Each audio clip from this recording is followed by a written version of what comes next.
Good morning. This is the Breaking and Entering Show. Today's advertising news. My name is Jack Westerkamp. And I'm Gino Schellenberger. This is Breaking and Entering. Boom. What's up? How are you feeling, Gino? What a day. We're back in the office, New York City, after 3 weeks in Europe. Happy National Mac and Cheese Day, Jack. Thank you. What do you prefer? Do you prefer the Kraft mac and cheese, or do you like the Velveeta, the shells? Kraft. Nice. Of course you do, because they got a great brand. That's right. Kraft Heinz, shout out. Big news stories today. You'll see it. You can see it kind of in the ticker there if you're paying attention to it. All the big stories that we're going to be talking about. Great guests. But we've got a couple top stories we need to get through. Gino, let's get into it starting right now. First up, Charli XCX, marketing linked influencer. Charli XCX tweet popping off, people loving it. She says, truly believe anti-marketing will become a thing soon. Still marketing, but it's just a different approach, more intimate, personal, private, one-on-one, less about the projection of scale. I'm into it.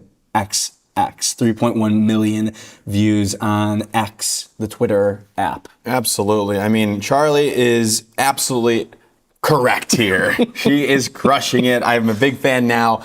I didn't listen to a lot of her music beforehand, but now I'm going to start, Jack. You weren't a Brat? Were you listening to Brat back in the day? I was not. I was aware of it, but now I have a new respect for Charli. It's a beautiful thing. I love to see her giving her take. I love what she's saying here. Gino, you told me before we started going live, you got some stats here now to back up Charli's take. This is a little bit more anecdotal maybe from Charli, and it sounds like you might be able to get into the data. That's right, Jack. Unfortunately, my computer just froze, so I do need to stall here. Gotcha. Could she be talking about the media fragmentation, though? About all these different channels out there, how do you reach people?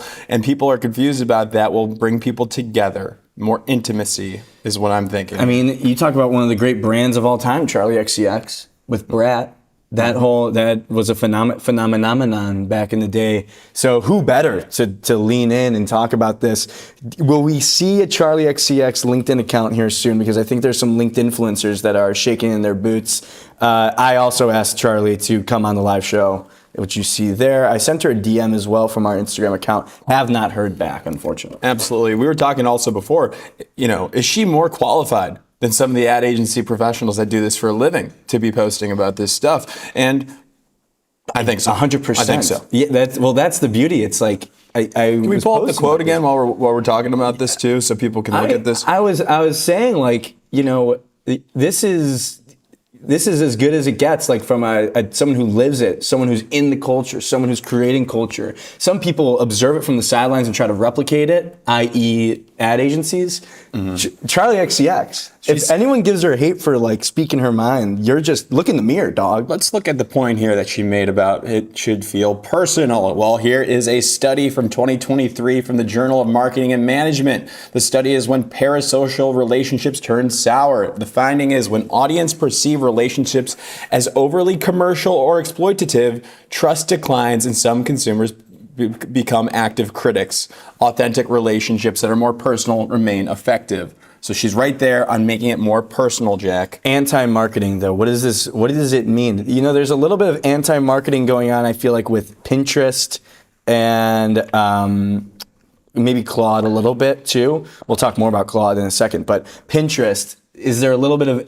does the anti-marketing of Pinterest saying get offline... Yeah. Kind of lean into this, or is it something else? I think what she's talking to is the old school, the traditional form of advertising was a megaphone. It was me, the brand, talking to the masses and not accounting for the masses talking back. It's a two-way communication system here. And I think she's talking about that, brands throwing stuff against the wall, here's my message, and then leave. Right. I think she's talking now more of like this intimacy, that two-way communication. Charli XCX may not be the biggest fan of the manifesto, perhaps. Like just putting a manifesto out into the world. It's more of engaging with the audience online too. Like I think that in the comment section specifically, also like talking to people. I think people love when the brand responds in the DMs. And that's an interesting thing. Shout out ManyChat. Yeah. ManyChat kind of helps you do that. They sponsored our live show and we'll ad free. That's great. I mean, no, it's a great point. But you know, like how as a brand are you interacting with your audience, and how do you create systems where like you can have legitimate conversations with people in your DMs? Like, of course, there's a lot of weirdos online, but I think ultimately, like if you can create a system, even if it's somewhat automated but feels authentic, you could have that conversation. Like, is Charlie XCX? You think she's getting in the DMs with like her fans? I bet you she is. She's not getting in the DMs I bet with you me. she's doing like, yeah, because, I mean, are you a fan? I posted from the Breaking. I DM'd her from the Breaking and Entering account, and asked her to come on the show. Well, yeah. I mean, if you were personally, you know, if she saw you at some of her concerts, she saw that that you've been going, you've been supporting her since the beginning. Maybe that's different. I don't even follow her on Instagram, unfortunately. Charlie XCX, great take. That was talking Charlie XCX. Next story, Gino. Emmys. We got the Emmy nominations for Outstanding Commercial. We got a few of them here. There's 6 ads that have made it this far here. I think what we need to know here, high level, I'll set the tone. You can talk about the ads, Jack, themselves. But the high level thing is this is a room full of, you know, television professionals. This is not ad professionals that are judging these ads here. I think that... Oh, is that wrong? It's judged by a peer group panel. Okay. Commercials peer group. Okay, so is it people... Rather than the full voting body. Oh, I've interpreted that incorrectly. Sorry to... That's okay. Then what's the point of that damn Emmy? Well, because I would want this judged by Scorsese. Yeah. I think it's still the same principles apply. Like they're still judging it just on the craft. I think with this one, it's a lot about the craft and the production and all of that. But I believe it's judged by a peer group. But it's a big deal. It's an Emmy. An Emmy, it holds a lot of weight. Absolutely. Like to be Emmy nominated, to win an Emmy. Absolutely. But so where are the ads? What do we got? What are the 6 that are... I'm looking here. We've got the TBWA one with the backstory, but this was a Super Bowl ad here made by TBWA Shy Day. That's a good one there. That could win. What else we got here, JR? Yeah, Adidas. This is the winner.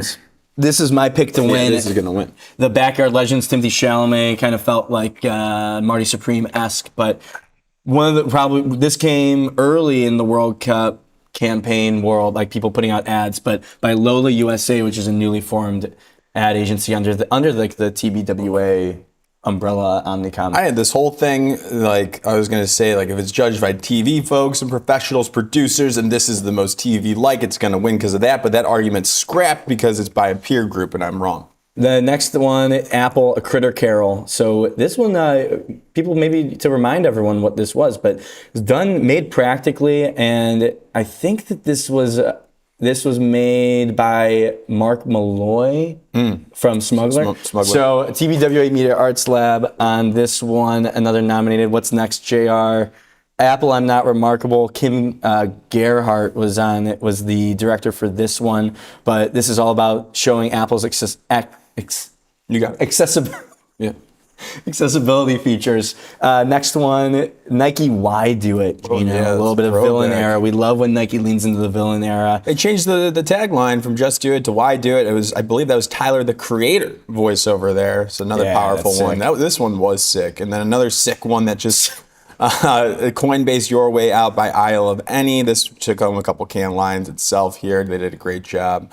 A lot of craft in that one. And you can see more on Adweek. Shout out Adweek. We like them. Shout out Adweek. So who you got? Are we in agreement? Yeah, Are we thinking Backyard Legends? Yeah. I think one that I could see contending is A Critter Carol, just because of how different it is and like the way that they made it. You kind of I feel like you would get some love, if anywhere, from the Emmys around doing something in a completely different way and taking like shot on iPhone and bringing in a totally different direction, in kind of an unexpected direction, kind of taking some creative risks, so to speak. Gino, that I could see. Who's going to win the television of the year? I don't watch television. I just watch the ads. I skip the TV and just watch the ads. So the Emmy ad nominations, Gino, I was looking it up. Tell me, I don't know. A lot of award entry discussion these days. Everyone is pissed because everything costs so much to submit. They're like, you just pay to play and then you win the awards. The entry fee for the Emmys, I'll give everyone 5 seconds to try and guess what they think. Put in the comments what you think it costs. What do you think it costs? $125. That's not, there's no way. To submit to the Emmys. So you ask yourself, like, because I was thinking, do people even submit? You said when you're in the comms game back at your old agency, you weren't even thinking about submitting something to the Emmys. Hell no. Hell no. How could you not? It's cheap. It's $125. Well, Jack, just because I graduated high school, I'm looking at colleges to apply to. They all cost around $50 to apply to. It doesn't mean I'm applying to Harvard. Yeah, I mean that's a good point. But to win an Emmy, it is tough. You are going up against the best of the best, and it has to be a commercial too. But maybe everybody else is thinking the way I'm thinking. They should submit more to this thing. I don't know how many. I don't think they disclose how many entries, but I would imagine it's less than the Cannes Lion. It's like game theory almost. Like if you think that. If you think that the best of the best are going to be submitting, then you don't submit, and so everyone doesn't submit, thus giving more opportunity for you to win. It's very Malcolm Gladwellian of you to break down. Last year, Uber, Brian Cox Goes to College was the winner from Special US. Kind of interesting, like for a comedy ad to win an Emmy. It was beautiful. It was very well done, but it's a comedy ad for sure. Yeah. Right down the middle. It was very funny and it was very good. Yeah. But I thought that was interesting because Emmys, you think about a little snobby, right? A little like Hollywood graft. I feel like the Emmys is a little bit more less snobby than the Oscars. Yeah, right? Yeah. I don't know. But I thought that was interesting. $125 for the entry fee. We got to talk to the Emmys. And you can get some award shows in advertising industry that are like up over $1,000 to enter. Yeah. And people pay, and you get thousands of submissions for those. Mm-hmm. So the Emmys, kind of, you wouldn't expect it. Sleeper. But love of the game. So your pick, Backyard Legends. Yeah, absolutely. Adidas, Lola USA. That is the official breaking and entering pick. I will say, if you are going to be at the Emmys, if you're one of these people that made these ads, we would love to join. I'd love to come. Absolutely. I'd love to stop by. Work with the Emmys. Maybe we do the live show at the Emmys. Gino, let's get into the 2-minute drill. It's the biggest deal in the world. People love this. They line up down the block to hear us talk about it. Shinola watches are back. Shinola watches are back here. It was founded in 2011. They're bringing back one of their original watches that they've made. They're bringing it back here with their first ever brand campaign, like this kind of global brand campaign, if you will. Here, who is this actor that they have? Cousin Greg. This is Cousin Greg from Succession. I don't know his real name, but if you've watched Succession, he's like a tall, lanky, sort of anxious kind of dude. Yeah. Nicholas Braun. Is that? Yeah. It stars and is directed by Nicholas Braun. Okay. So he directed this John as well here. Nicholas Braun directed this John. And the agency behind it is Gentle Forces. And, this is a new agency on my radar, Jack, here. Independent agency founded by Danny Muhammad. So keep a lookout for... Always fun to see. I think this is like their first stint in the U.S. market as well. Don't quote me on that. Shinola. So the ad itself, you've got these images, but then the campaign, the video, go watch it if you haven't seen it yet. But it's kind of this dude's relationship with time.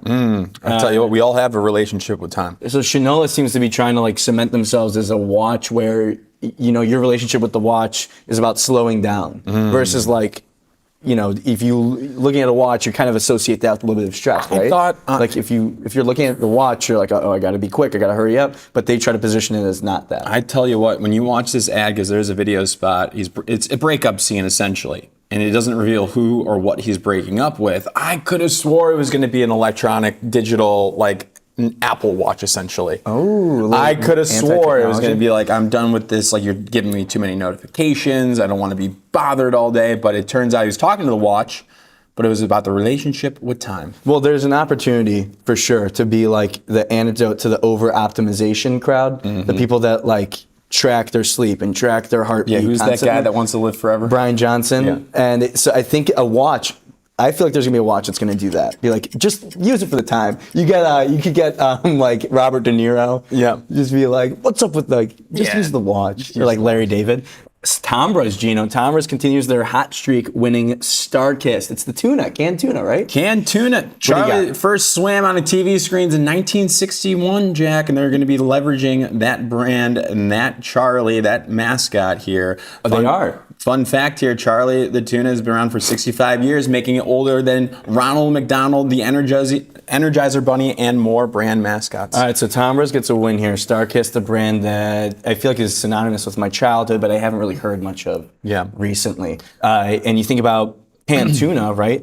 Canned tin fish having a big time moment. And it sounds like they're going to go back to play on like the nostalgia of this brand mascot, Gino. Absolutely. So your thoughts on that? Your thoughts on Tombras gets another win? Tombras kind of like being this. I think Tombras won every piece of the business.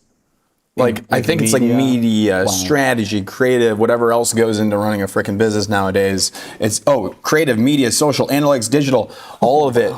So they're like they are the marketing function. They are an AOR.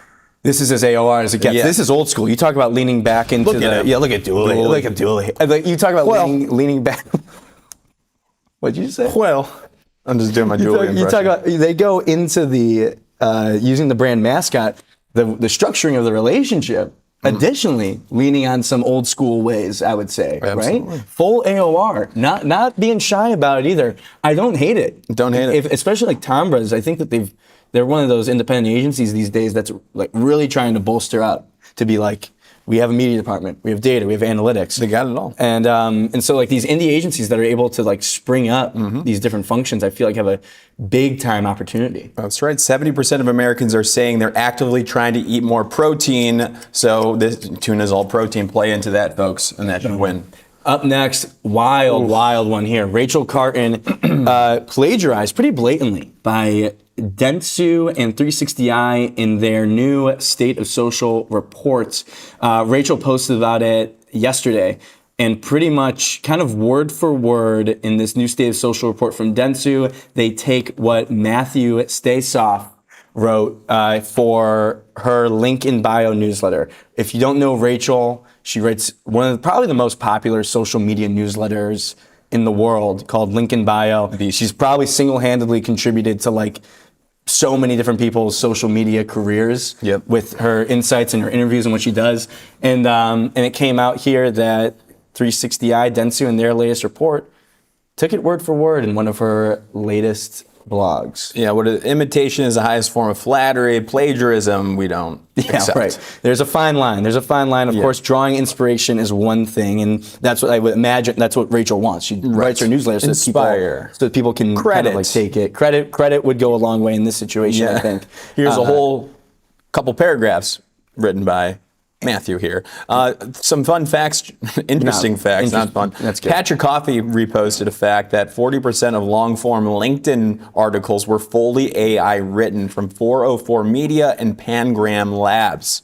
40%. Yeah. So long-form LinkedIn posts. There's a lot of different speculation around what you think might have happened here. My thought is that you probably had like a junior person that's like writing these reports, and maybe it was like going up against it in terms of like a time crunch deadline sort of thing. Because like if you did AI, if you tried to have AI doesn't like copy and paste. No. So of course, it's just a tough situation. They apologized, I believe, in her LinkedIn post. They apologized. They were going to reach out to her. They're going to make it right, hopefully. But again, just, the internet, what you write on the internet is written permanently, what you do. So, be advised. Be advised. Next up, be advised of a war going on. We have Dunkin' versus Starbucks in the battle of the summer pink drink. Jack, what do we need to know? Listen, you can't make this up. This is why we get up out of bed and do this show. Marketing wars are happening in front of our very eyes here. You got the King Kylie Dunkin' drink, very clear, celebrity-driven kind of thing. We've seen this a million times right now, where a celebrity endorses a certain drink for a fast food or a restaurant, whatever.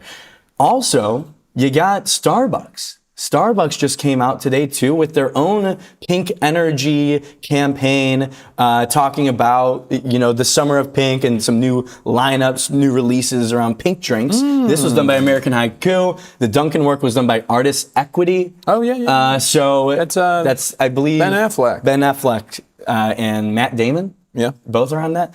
So it's pink drink summer. It's a pink drink war. What side are you on? I'm definitely on the Starbucks side. It's not even close, to be honest with you. I think I'm a little over the celebrity borrowed interest playbook here. Let's get a celeb. Let's lose the idea. Let's lose any of the marketing principles we know and love.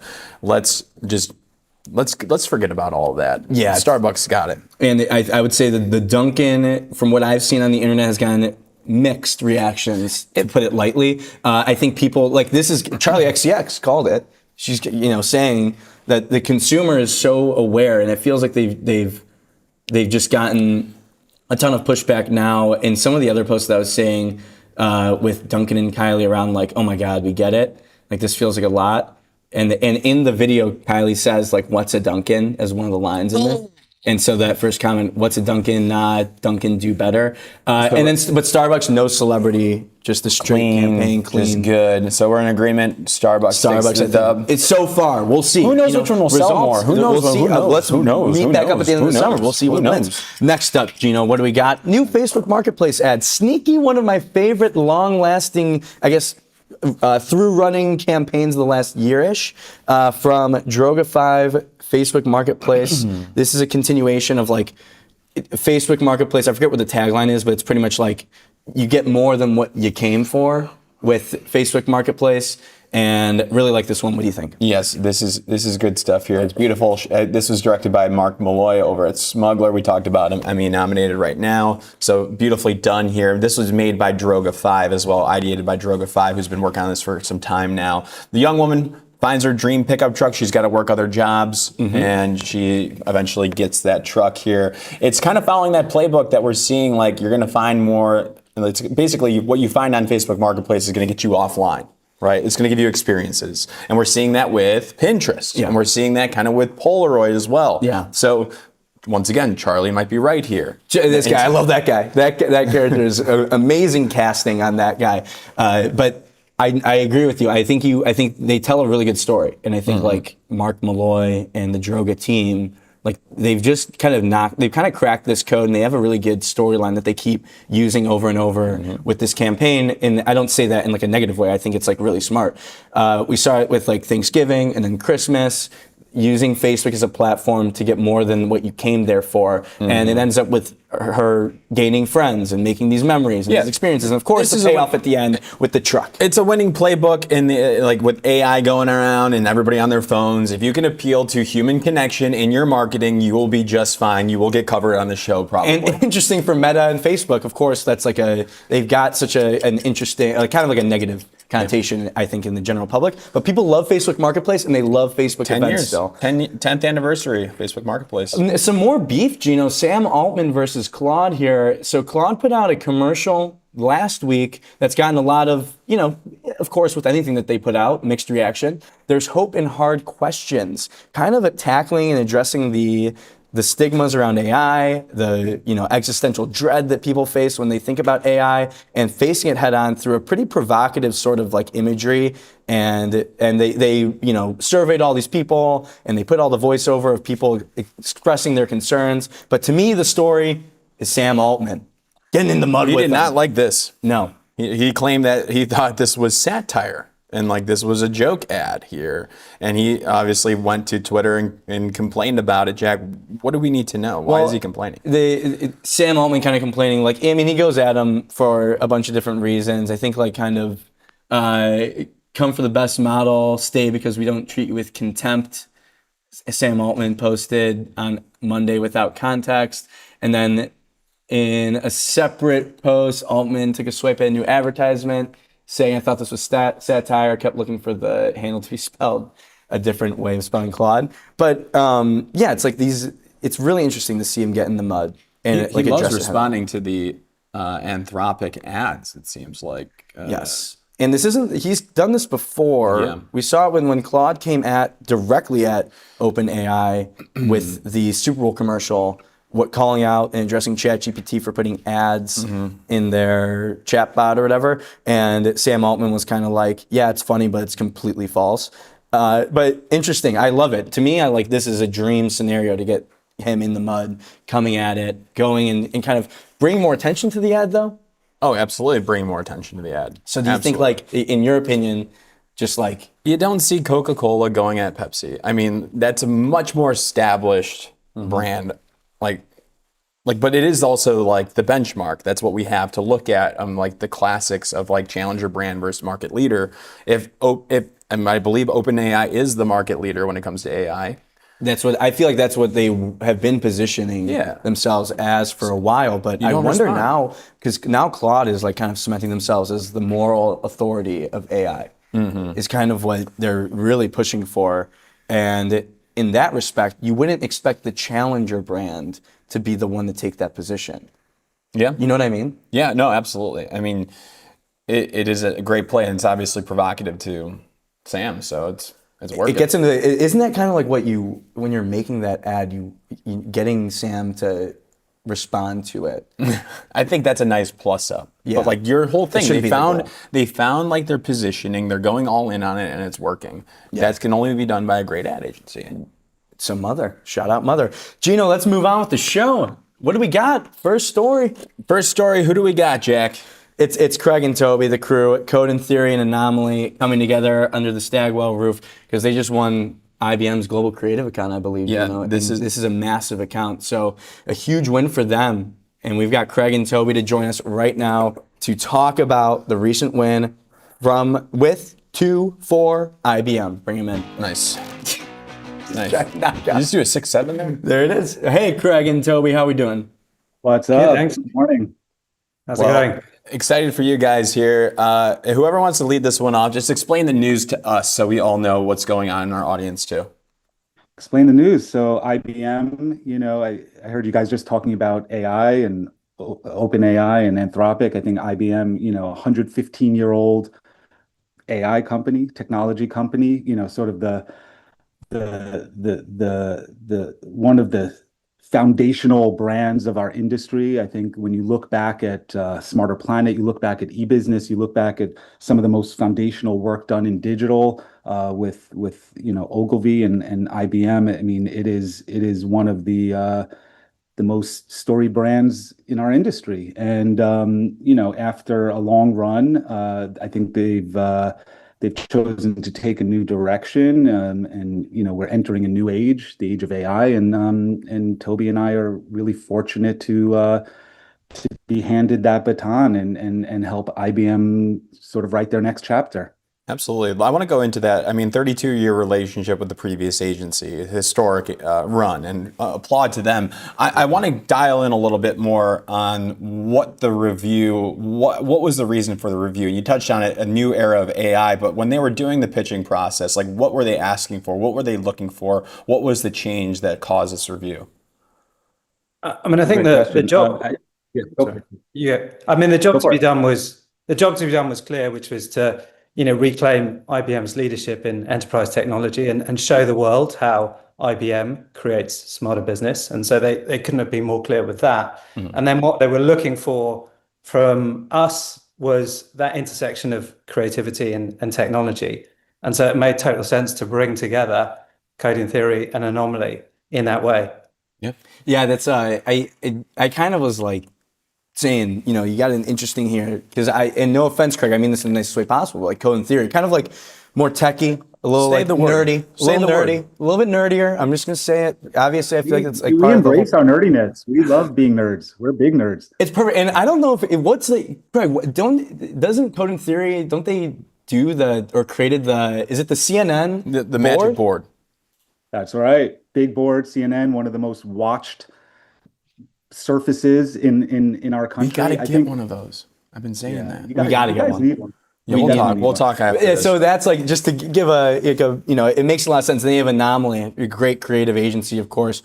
So I want to ask about how will this work? How are you planning to work together, all kind of under the Stagwell brand? I think it's already working. Toby and I got together during the pitch, and I think we became fast friends. We understood, where our strengths were. We understood that, ideas can come from anywhere.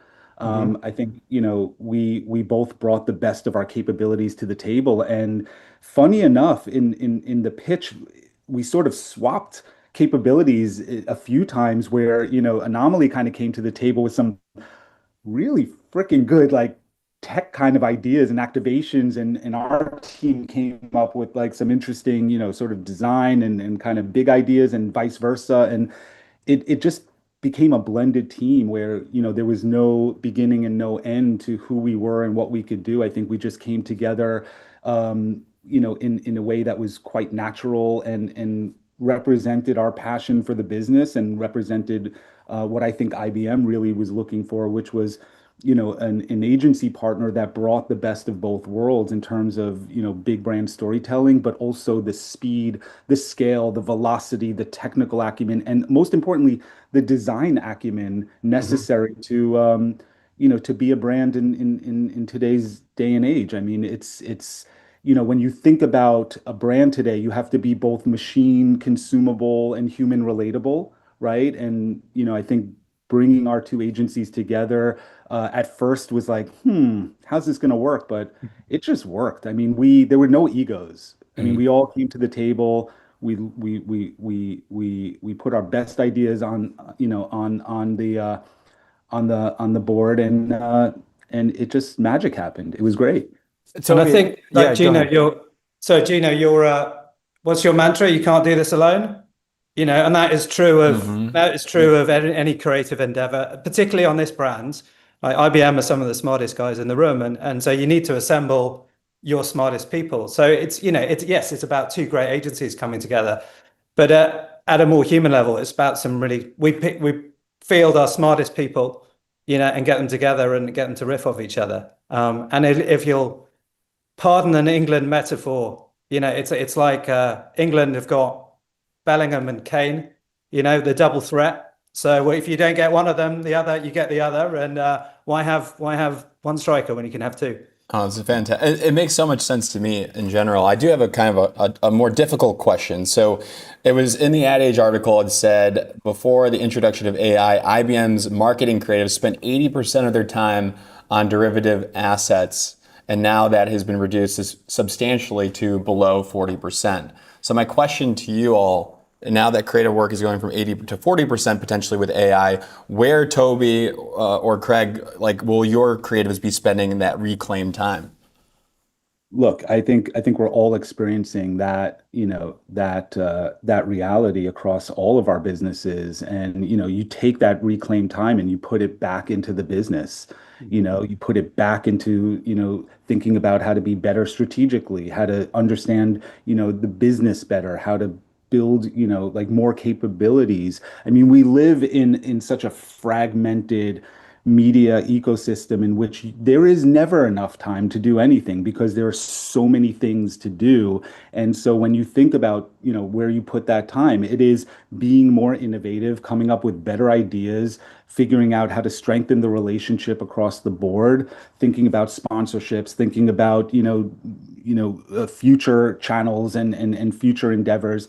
There is no extra time, by the way. The thought that there's like this extra time that all of a sudden has magically, there is no extra time. As a matter of fact, I don't think I've ever worked this hard in my entire career.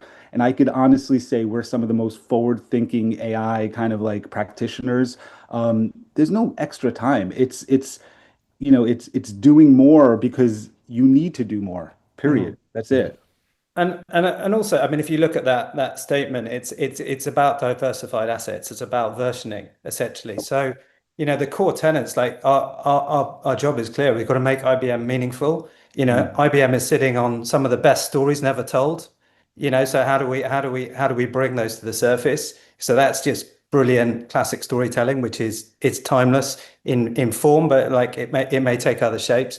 And Craig mentioned it before, like design and art direction, going back to the Paul Rand days of, that iconic design, there's such a rich legacy there that we want to honor that and take it into 2027 with a kind of real impact. And so some of those like really quite traditionally core skills are ones that are more relevant for this brief than ever. It is kind of an interesting position for IBM to be in that has, because like of every tech company in the world, I feel like they just have the most trust, especially right now, like at a time where there's so many new startups, AI is kind of creating a lot of distrust for people. So I guess, Toby, from like a big brand sort of storytelling standpoint, were there opportunities that kind of like jump off the page for you, just generally speaking? You don't have to give away the secrets, but I'm curious your thoughts, like when you all are going into these rooms and thinking about how can we creatively tell that story, how you're thinking about it.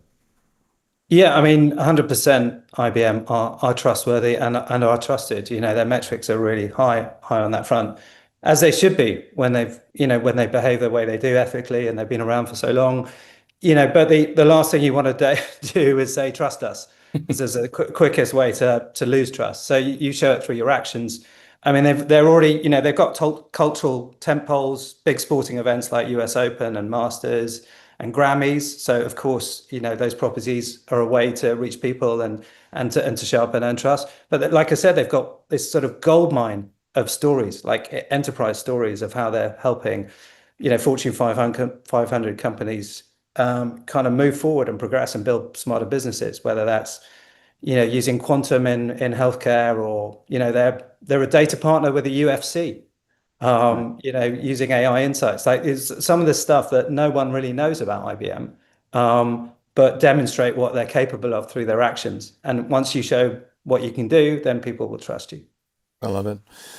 Stagwell, some momentum recently. IBM, Mondelez, Hershey, Allwyn. You guys are on a heater right now. What's the secret sauce behind it? I think the secret sauce is a family and a collection of agency brands that genuinely enjoy working together, genuinely enjoy what we do and being in this business. And I think that we're in a day and an age where, Stagwell is empowering us to be the most, modern version of what marketing is right now. And I think it's showing up in the work, it's showing up in our teams, it's showing up across all the agencies within Stagwell. And, that's just, our view on the world is not necessarily to diminish our brands or to collapse our brands. Our view is to celebrate our brands, and we each do something very, very unique. I think that together we're better, and clients are recognizing that, and they recognize that Stagwell is right sized, but also I think right for the moment. Toby, I'd be interested to hear your thoughts on that. Like, what you think, to piggyback off that, why Stagwell you think is right for the moment, kind of taking what Craig said there. So it's a lot, largely agree with Craig on what he said. To that, I'd add, you've spoken to Carl Johnson at Anomaly. You know that, like, his passion for solving the business challenge, and and Code and Theory act in exactly the same way. So when you've got that fundamental of, like, we are forensically focused on the business challenge and everything stems from that, you're building from the same foundation in this case, which makes all the other considerations, all the other ways of working just flow far more naturally. Craig trained as a rabbi, so he has a forensic line of questioning, that means that, like, there's no chaff that gets through, and so you kind of, if you're that rigorous at each layer in your thinking, both strategically and creatively, and it's built that foundation, then working together is a joy because you share the fundamental value. Is that true, Craig? Did you train as a rabbi? I did. We all take different paths, in life. And at one point I was selling a very different product than I'm selling right now. But yes, that is true. That's fantastic. There's got to be so many different parallels here that you could lean on from that time. Yeah, we're gonna have to do a separate conversation around that. That's its own interview. But that's a great pipeline. It's a great pipeline. Some people go to portfolio school. Some people do undergrad, bounce around a little bit. Craig, just a little bit of a different path. That's fantastic. Ideas come from anywhere, man. Anywhere. All right, I got a final fun question for both of you. Oh, here we go. Okay. So between Wimbledon, US Open, the Masters, there's Scuderia, Ferrari, HP, Formula, we'll say Formula One, or UFC, or the Grammys. Of all the stuff that IBM sponsors, you get tickets for life to one of these events. Which one event are you picking? Oh, that's such a good question. I'm going US Open all the way. And that will be the first piece of work that we as a Stagwell scoop kind of joint enterprise will do. Yeah, it's on its way. Yeah. What are we going to see? Yeah, but should we just play it right now? What are we going to see? Let's press play. We open on. Yeah. That's great. You need anybody in that ad if you haven't shot yet? Yeah. Looking for two guys, very talkative, young, yappers, well-dressed. Yeah. We kind of look like old IBM workers in the 60s. Yeah, 50s. A little bit. So, Toby, was that a little peek into, like, when you're pitching an idea, it's the opening line for you is always, all right, we open with. I feel like that's a great line. No. I try and start every presentation with something that's not an ad. So we very rarely open with, or we open with.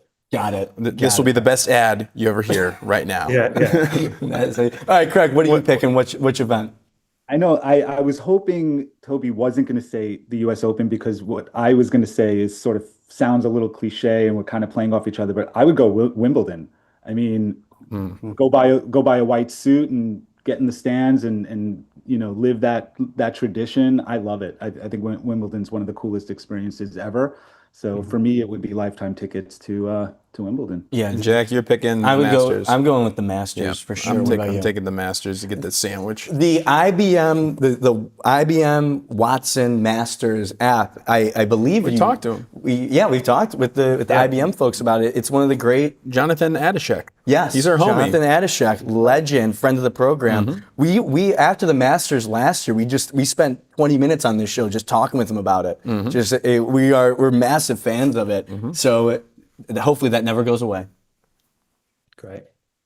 Awesome. Well, thank you both so much. Thanks, guys. Appreciate you. And congrats again on a big win for the agencies. Thank you. Boom, Gino, Craig, and Toby. That was fantastic. Yes, it was. You're going with the Masters as well? Absolutely. Yeah, you got to go with the You Masters. gotta go to the Masters. Gino, our next guest, big guest, exciting guest. I'm excited about it. But maybe tee it up a little bit, because a really interesting pitch-winning story that hit the desk Yeah, I covered recently. it. I already covered it. What do you mean? I wrote a little article about this. Well, maybe some people didn't see the You didn't article. read it? You didn't follow Gino Schellenberger and subscribe to Advertising Runner Show newsletter? Good call to action. Yeah, so basically we have an independent agency based in Sausalito. That's the Bay Area, if you didn't know. It's super nice there. And this independent agency is rather smaller compared to some of the bigger giants out there. They beat out 20 different agencies. That's a huge pitch. Most people see 20 people in a pitch. You're not going in there. But the BSSP said, we want to battle this out, and they ended up winning it for California Lottery. And that's a $550 million account for a 5-year partnership. That's like a relationship, if you ask me, Jack. I've never signed up for a relationship that long, personally. 5 years? Have you ever had a 5-year long relationship? Well, they have it right now. And we're going to be speaking with Sinan Dagli, who is the ECD and partner at BSSP, and Tracey Pattani, CEO at BSSP as well. Bring him in. Boom. How are we doing? Hello. Look at that. That's just a beautiful look at the office of BSSP. Both of you, I mean, how are we feeling? Big win for the agency. Sinan, we'll start with you. How are you feeling? Feeling good. Honestly, there's a bit of that sort of pinch me moment that happened after winning it. But, it's one of those like pitch wins that adds lore to our story, lore adding kind of win, one of our biggest wins in our 33-year history. And we're proud of it. I'm proud of how you also described it. It's we had to beat some giants for this. Absolutely. I mean, I guess I'm curious. This is a 9-month pitch process. I think that's pretty long, if you ask me. 9 months. It's like a baby is made in that time. That's right. What was the moment during that 9-month pitch process when you guys thought we've got this in the bag? Well, it's funny, by the way, you should say that, because 2 babies were actually born during this period. But I think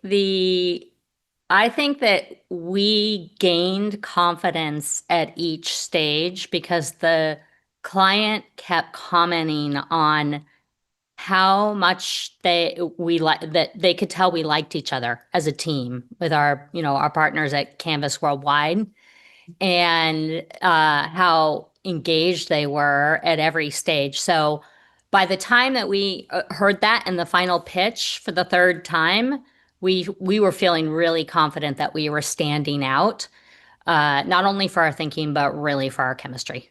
I want to ask, because there is when you see that there's a pitch that big and there's so many people you're competing with, but to go into it and be like, no, we're gonna kind of take this underdog mentality and we're gonna go for it.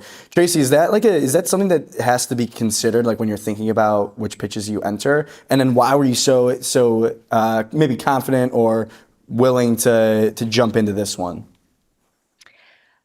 It does.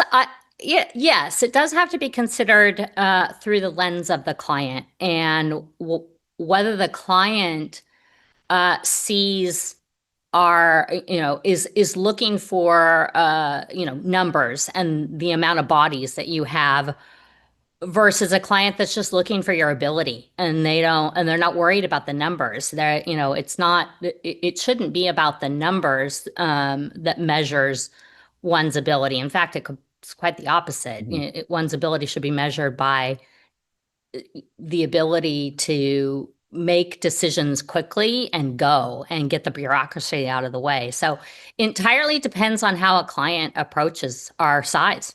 Yeah. And so, I mean, I think it makes a lot of sense, especially these days. And Sinan, it's interesting. You mentioned one of the biggest wins in the agency's 30 plus year history. I mean, how have you all been able to like sustain this level and now continuing to grow? Because like it's pretty easy for an agency to have a ton of success, but ultimately like everyone's run sort of dies down and ends at some point. So can you speak about the momentum at the agency right now?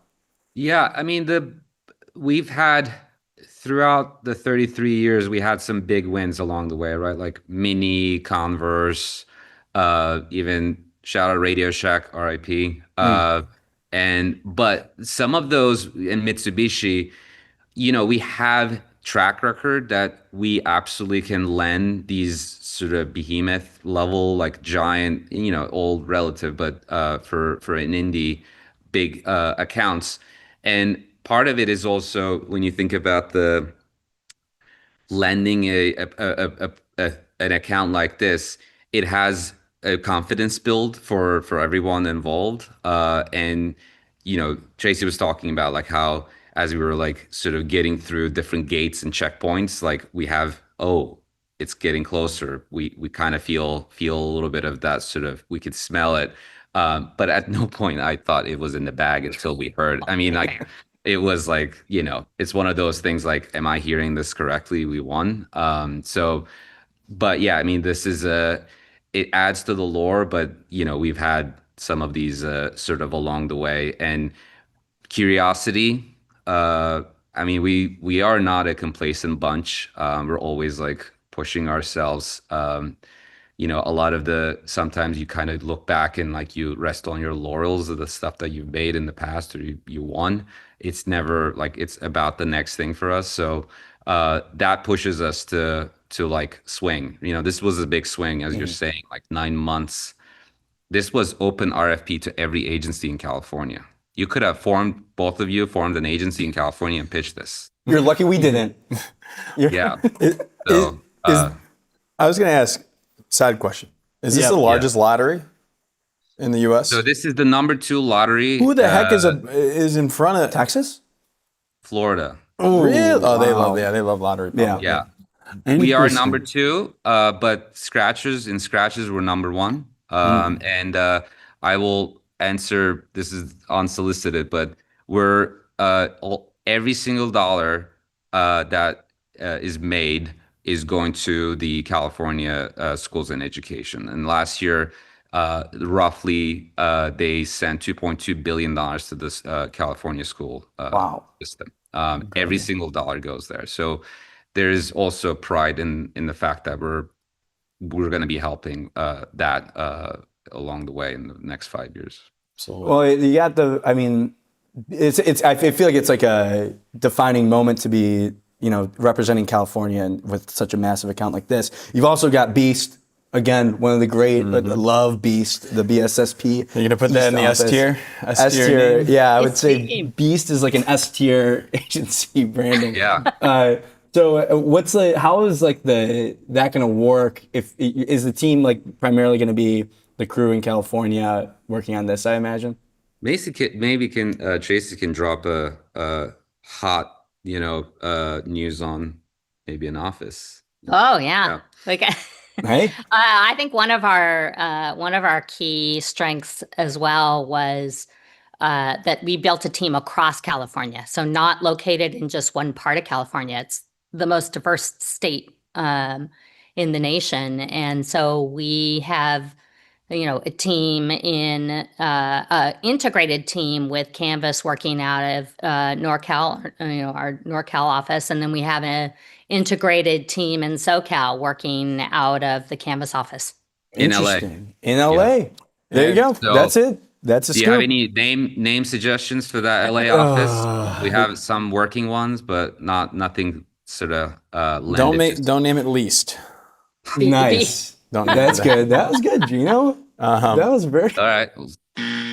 That's pretty solid. I like that. So it's exciting. It's exciting for the agency as well, I imagine. And can you explain what the relationship with Canvas Worldwide is? That like the media partner? Should have started with that. Yeah. How is that going to work? Because I think it comes up a lot with like indie agencies winning big accounts. How do you fold in the media with clients that maybe want a more integrated approach? Sometimes that's not the easiest thing for indie agencies that are maybe smaller than you all to do. But how is that working, like the integrated model? Yeah, Canvas has been our partner for 9 years on some other clients that we work on. So we're very familiar with each other. Leadership knows leadership. We spend time together outside of new business hunting and pitching.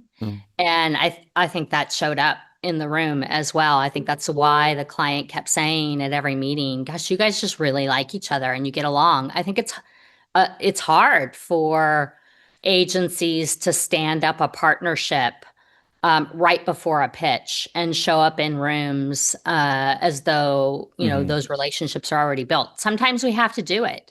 But in this case, that is not what we had. That's not where we were. We had a partner that we knew really well, and I think that went a long way. Is it true that you all caravan from the San Francisco area to Sacramento? And if that is true, like, was there a playlist of sorts that you kind of coordinated throughout all the cars caravanning to the pitch meeting? No one had aux capabilities. I think it was part of our contract. No one's gonna take over playlists. But we had it was a nondescript white van. And one van. No. Yeah. You had one large van. You guys getting for an hour and a half. Bus, the pregame? Yeah, how many? 12? I don't know how many people, like, maxed out the BSSP van. bus. Yes. Yeah. When you're on the bus, you're saying, hey, everyone quiet down. Everyone focus on what you got to do. Lock no in. talking. Lock in. Yeah. And everyone's tonight, got Phil Collins playing. big headphones. Yeah, we got our Pre-game. Do you think that maybe did the client see you all exit the bus in the parking lot? It almost blasting music. They were doing the horn. It's almost a good idea. It's pretty. If you want to prove, like, hey, listen, we really like each other. We like spending time with each other. We're all pulling up in the same bus. Hell, we live together. This crew, we didn't go that far, but we definitely shared some of our wonderful experiences. And the bus is one of the things. Canvas team, again, we're integrated. There were a few from NorCal, but most of them from SoCal. They camped out in Sausalito. So we had multiple 1 week long sessions together that not only we prepped for work sessions, etc. It definitely, like, I mean, we are close, right? Like, I know Aaron, he's like a big Houston Rockets fan. We talk trash all the time. A lot of these, like, sort of, it's so hard to manufacture that kind of tightness in a team dynamic. You really have to live it. So we did that organically. And to Tracey's point, it's like, it's also an ongoing relationship that we've had.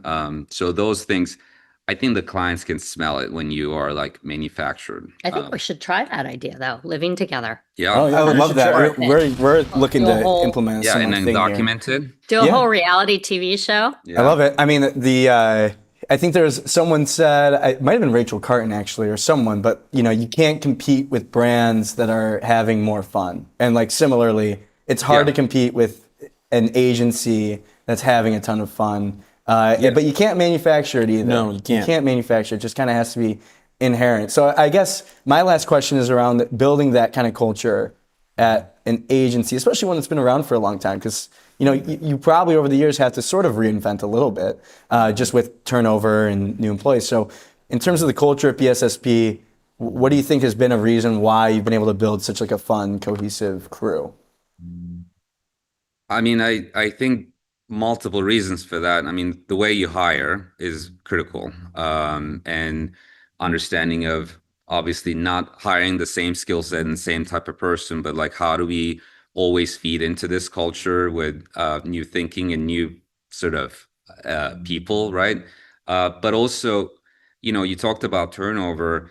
The people who pitched this business together, like we've been together at least 7, 8 years. So a lot of that also trickles down to the rest of the crew. So that culture, I mean, you know, it would be funny for you to see the Slack channels that we have, and it's all about memes or like the sort of, the shows we're watching, etc. Those things are like almost this organic living thing for us. This is not a something that we're like, hey, mandatory fun time. It's not that. Like it is an organic thing for the agency. We do screen people for their humor, though. Yes. Oh, really? Is that part of the screening process? No. Obviously not, because I got through. Oh, come on, Tracey. That's not true. Don't say that about yourself. Well, thank you both so much for joining the show. Yeah, Congrats thanks for on a having me. massive win for the agency. Great crew over at BSSP. So congrats, and Yeah. we'll speak very soon, I'm sure. Absolutely. Yeah, come visit us again. All Of right. course. Thank you both. Bye. Big win. Big win. Gino, your thoughts? I mean, I just love the idea of them caravanning. Oh, Just JR that pulled video up was the- so good. getting off the bus. It's so good. I mean, it's a big win for that agency. I love to see them win. So happy for them. Keep on growing. They're doing great stuff here. Who's doing great stuff as well on social media and in life is Zaria Parvez. Probably the best social media marketer since the dawn of the internet, ladies and gentlemen. You study her work. You've seen her stuff from Duolingo. Now she's over at DoorDash. And what do they got going on? Well, there's Zlatan Ibrahimovic work that, every time a nation gets knocked out of the World Cup, Zlatan comes on DoorDash's social media and roasts that nation real quick. Simple. Easy. Leans into Zlatan, his humor, what people love him for, doing something he would probably do without the partnership, So DoorDash they is stay a busy. official sponsor of the World Cup. Yeah. Incredible. So let's bring in Zaria to talk more about it right now. Zaria, how are you doing? Hey guys, what's up? Doing well. Just in the thick of World Cup as we all are. Yes, appreciate you taking the time. I imagine, are you busy? Do you take time off ever? Because I feel like there's a lot going on all the time. Yeah, we have an amazing team. We try to tag team it, but we also get to go to amazing games and do all this fun content. So we'll take off after the finals, but it's been definitely a really fun journey. It's incredible. And we've been following along. You've been doing a great job here. So for the people who haven't seen it yet, what's this campaign all about? Give us like your pitch on what's happening right now. Yeah, so essentially the World Cup is probably one of the loudest and busiest moments that we're all in it and we're aware of. And our job as a social team and as a sponsor of the World Cup is like, how do we break through, especially as like a delivery platform? Like you think of the Adidas and the Nikes of the world, like obviously they're going to break through. It's their moment, it's their time. What are things that we can do to show that like we also are here and we're here to make noise? And I think one of the best ways to do that is to try to break the internet and go the opposite way and what other sponsors might be doing to really show up and show like how DoorDash can be that life assist during the World Cup and during any life moment, really. My question, it just jumps out to me like break the internet. The quote of make it go viral is such like in the social media world as a marketer, you're kind of like, oh my God, like that's, what does that even mean? For you though, like kind of combating that, because obviously there's a lot of value in continuing to show up and breaking the internet. But for you, how do you balance that with your team to not be the person that's like, go make it go viral or else? Yeah, I think the biggest thing is like you have to keep swinging. And like for me, no matter if that swing is a win or a miss, like that's okay. I just need to see that you're swinging and trying. And like I think what I appreciate about our team and like even where this came to life is like everyone has a very strong point of view. And like with the point of view also comes like, hey, we might piss off a couple of people, or hey, there's some calculated risk here. Is that okay? And my answer is usually hell yes, let's do it. So for me, that's how I make sure they're on top of it, is like, are you taking a risk? Do you feel a little bit uncomfortable when you're posting this? Is there a little bit of fear that something might happen? Because I think that's a good thing. That's showing that you're doing something that others just aren't doing. Yeah. Incredible. So as head of social, how did this all come to life? Did you brief an agency on this? Did you brief your internal team? Did you come up with the idea? Like, how does this work? Like, I think it's so fascinating to figure out how the social component of all this stuff comes to life. Yeah, so this is like a mix of internal and external work. We're working with Mojo Supermarket, who are fucking amazing, and I'm sure you guys know all about them, as well as our internal team here at DoorDash. And like, really, the big part of like our process was like, who is willing to like scare us in the pitch, and who is willing to make us laugh, who is willing to do the thing that's like we would just never think of. And Mojo like became like a very clear winner in that, and so they've been on the ground with us reactive war rooming to pitching ideas nonstop to like, hey, this opportunity came up. Like, what do we do? And like this whole Zlatan idea came from like, okay, we're gonna use him. But like also probably a lot of brands are gonna use him. So what's the right way to go about it? And this whole reactive thing of if we can proactively plan reactive losses in a way that's only very Zlatan and very like delivered by DoorDash. It was a shoe-in for success and it happened. Like I think it leaned into his personality. It was delivered by us. And you could kind of proactively plan this reactive because you knew all the people who are going to be in the tournament and just film whoever is going to lose, essentially. And did you pitch external agencies for this specifically? Like, how did that go about? I would say we had a very limited RFP for World Cup social in general, but it was interesting because we did have our own exclusive social agency. Like we had a bigger, broader marketing platform, which was done by Gut, which was called Deliver Us to Football.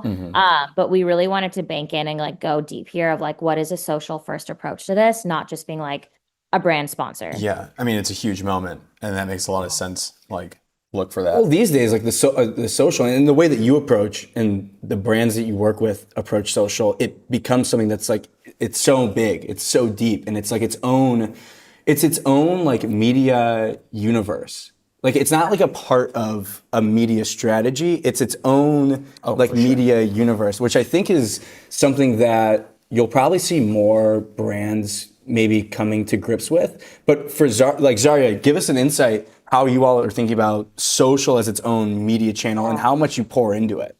Yeah, like 110%. Like everyone knows this. We always say like social's no longer a distribution channel. Like we are not here to just repost.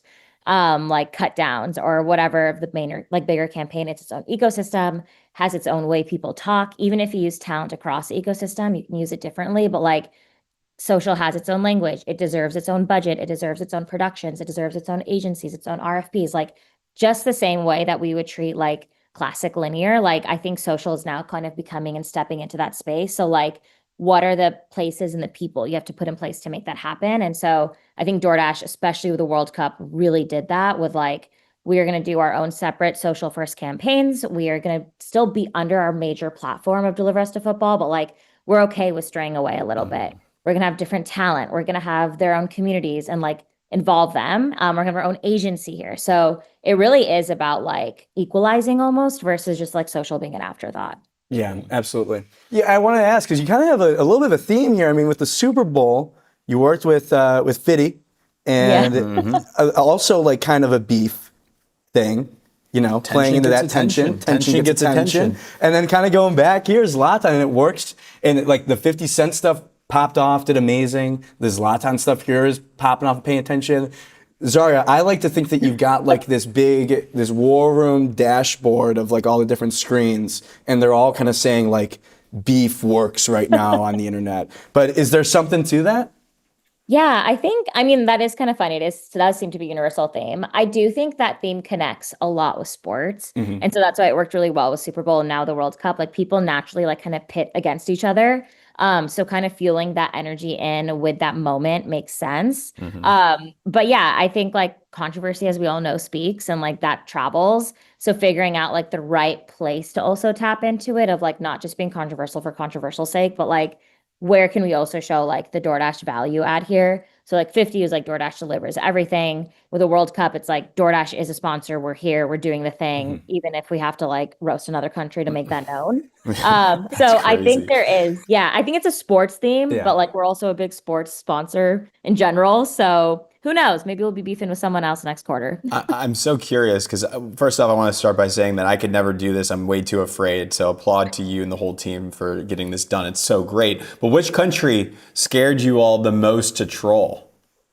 Ooh, I mean, it hasn't happened yet, but I'm scared of like trolling Argentinian fans, dude. They're like intense. So we'll see what happens. But I think even with like Norway, like we know Holland, right, was so loved, especially on the internet, and like in this moment became like the internet's favorite golden child. So like that one, we're like, okay, let's be careful with how we phrase it. So there is like some walking and towing the line of like enough to be cheeky, but not enough to like piss people off.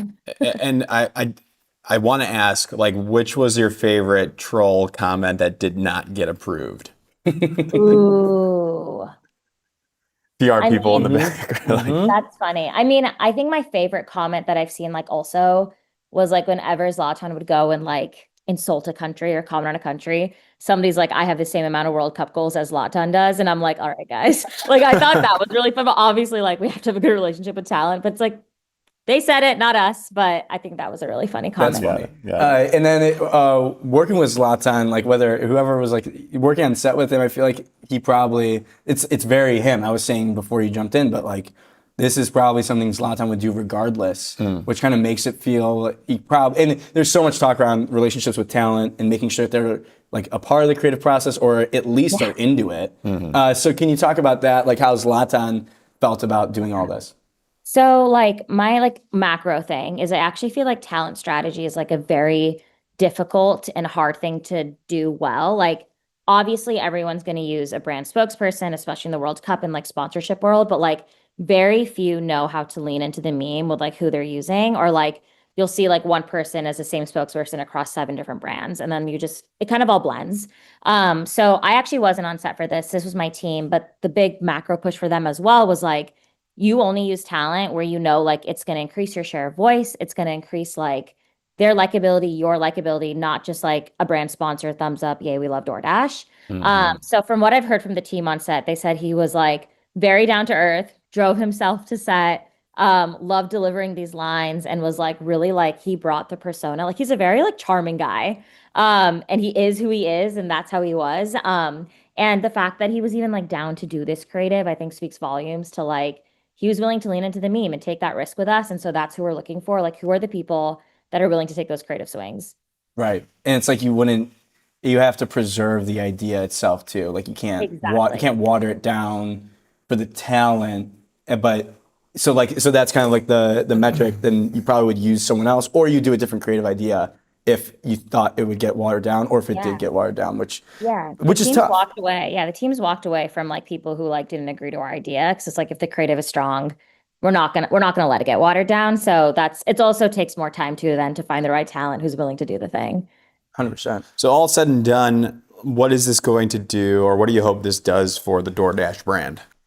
Yeah, I think more than anything, I mean, as a social person, selfishly, I hope it like builds clout. Like DoorDash is here to be social first. They are here to like do cool, amazing, creative things. Like it's not just out of home, or like there's more to it in this ecosystem. And I think more than that, I hope people just like know DoorDash can be the life assistant for you. Like when you're in this position of like you're busy watching the World Cup game, you don't care about cooking right now or doing any of the other things. And like maybe you saw that funny reactive video and you want to order a meal or order whatever you need to like keep life on the rails. But yeah, overall, that's what I hope it does. I love it. Good. I love it. I think my last thing is like, a big part of this is always like the social team. You can have a great idea. This is for any creative pursuit, but like you can have an amazing idea and really want to do it. But at the end of the day, like the whole organization has to be on board for it. So for the social media marketers out there that are working in a brand, that are trying to get their leadership or whoever has to sign off to say yes to their amazing, crazy ideas, what would be your advice to them? So this is advice that I have for my boss, and I hope she's listening, but it was like the best thing for me, especially coming to DoorDash, was know who your daddy is. A lot of people are going to give you feedback and try to push back and be like, we don't know about this. But you only really have like a couple of daddies in your company, which is like your boss and probably your boss's boss. So like focus on them and like filter out the feedback that doesn't matter. But yeah, be very clear and particular about who your daddy is. Fantastic. That's amazing. I think, who's your daddy? Yeah, that's like great. If you've ever seen Remember the Titans, you know who your daddy is? Denzel Washington. Great line. We will definitely clip this and then also put in the Denzel Washington and then back to you. So Done. Content. just content. Nobody knows content better than Zaria. Zaria, thank you so much for joining the show. Congrats on this campaign. And I can't wait to see the rest. Yeah, the rest excited of for the these. rest of the Oh yeah, roast. there's more cooking. When's the next game? That's the thing too. Is like Today? It's what's that? When's the game? Then when's the next game? Tomorrow's I next mean, game. next game's today, tomorrow. tomorrow, and then yeah. Sunday, everything this week. Well, yeah, that's the thing too. Is like it's kind of a dream to have it, having already built all this momentum. You know, I mean, no jinxes here, but you know that these next few are going to be the one they're going to get. Yeah. They're going to pop off. Yeah, keep your eye out. Zaria, thanks so much. Appreciate you. Thank you guys. See you later. Thank you. That was Zaria, head of DoorDash, head of social at DoorDash. Just shaking off the rust after a week off. What a show to get us back on track, Gino, after a week off the show. We don't mess around. It's like riding a bike. You just get right back on. That's right. We're adopting the BSSP mindset that we made up for them. You know, this team, lock in. That's right. We're driving, we're caravanning, we're getting in the bus to go to this pitch. Oh, yeah. Nobody talks. Like high school sports. That's freaking right. Which I miss dearly. You were good at high school sports. All right, so that was the show. Breaking and entering the ad news of today. Did you miss us? Because we're back. We're hashtag back. And we're back again tomorrow and the day after that. Yeah, Tuesday, Wednesday, Thursday, 11 a.m. Eastern time. You can watch live on YouTube, X, LinkedIn. You can also catch the show that we'll be posting tonight. We're going to post a little cut down version as well. We're going to post like a 20-minute version of this for the people that don't want to listen to the full episode. Right, because it's like an hour and you a miss half. the live, so it's like you want to see the best highlights of the show, right? So essentially what we're trying is like we'll post this 20-minute video and it's all the ad news you need. It's like the the global news at night sort of situation. Get you caught up in 20 minutes, all the biggest highlights from the show and all the key topics that you need to know about to make you better at your job or just keep you more informed about what's going on in marketing. But that was the show, Gino. I'm excited for tomorrow's show. Another great episode. We'll be coming to you live at 11 a.m. Eastern time. Anything you want to say to the people before we sign off? Missed you all. So glad to be back.